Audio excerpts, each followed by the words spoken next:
हमारी आपसे विनती है कि आप हमारे YouTube चैनल वतन समाचार को फ्री में सब्सक्राइब कीजिए और नोटिफिकेशन बेल पर प्रेस करके पाइए सबसे पहले अपडेट।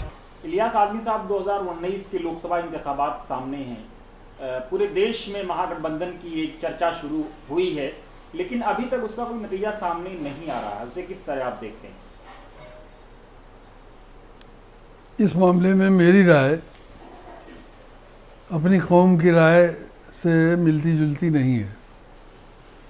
जहाँ तक मुसलमानों का ताल्लुक़ है, वो तकरीबन 90% ये चाहते हैं कि महागठबंधन हो जाए, और मैं समझता हूँ कि महागठबंधन होने का मतलब ये है कि मुसलमान और ज़्यादा बेवैल्यू हो जाए, उससे कोई वोट भी न मांगे, वो मजबूर वोट बैंक बन के गठबंधन का जो भी अच्छा बुरा उम्मीदवार हो उसको वोट दे, जैसे बिहार में हुआ। खुद मुसलमानों की तादाद असेंबली में घट गई और कैबिनेट में और ज़्यादा घट गई। एक भी कैबिनेट की ऐसी सीट उनको नहीं दी गई जो उन्हीं के वोट से सब जीत के आए थे, बहुमत उन्हीं के वोट से मिला था। एक सीट ऐसी नहीं दी गई जिसको मुनासिब कहा जा सके, जो लोगों के काम आ सके। उसी तरह यूपी में महागठबंधन में समझते हैं कि चमार वोट, यादव वोट और मुसलमान वोट एकजुट होकर आ जाएगा तो जीतने के लिए काफ़ी हो जाएगा। सवाल यह है कि मुसलमानों के वोट का ठेकेदार तो मुसलमान खुद है, कोई आदमी नहीं है, न कोई तंजीम है, न कोई शख्सियत है। लेकिन यादव और चमार के वोट के ठेकेदार भी हैं। मैं नहीं समझता कि इस मौके से भरपूर फ़ायदा उठाने की कोशिश वो नहीं करेंगे। भरपूर फ़ायदा पैसे का भी और भरपूर फ़ायदा वोट का भी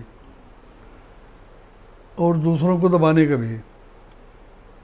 अब इसमें कहीं ऐसा ना हो कि गठबंधन का ख्वाब रह जाए। और अगर कोई समझता है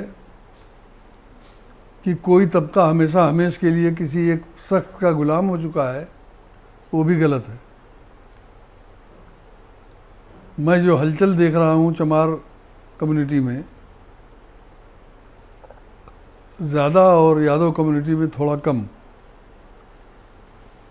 मुसलमान में तो हलचल ये है कि जो आवा अच्छा बुरा उसको दे दो, लेकिन इनमें ये नहीं है, इसलिए कि वो ज़िंदा कौम है, मुसलमानों की तरह मुर्दा नहीं है। वो अपना अच्छा बुरा भी सोच रही हैं।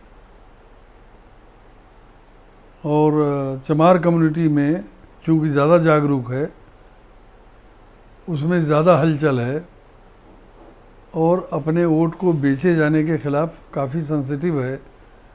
हालांकि वो बहुत दिन से उनका वोट बिक रहा है, लेकिन वो उसके बिकने के तई ज़्यादा सेंसिटिव है। अब देखिए क्या गुल खिलता है, देखिए इस बार की तह से उछलता है क्या, गुंबदे नीलोफरी रंग बदलता है क्या।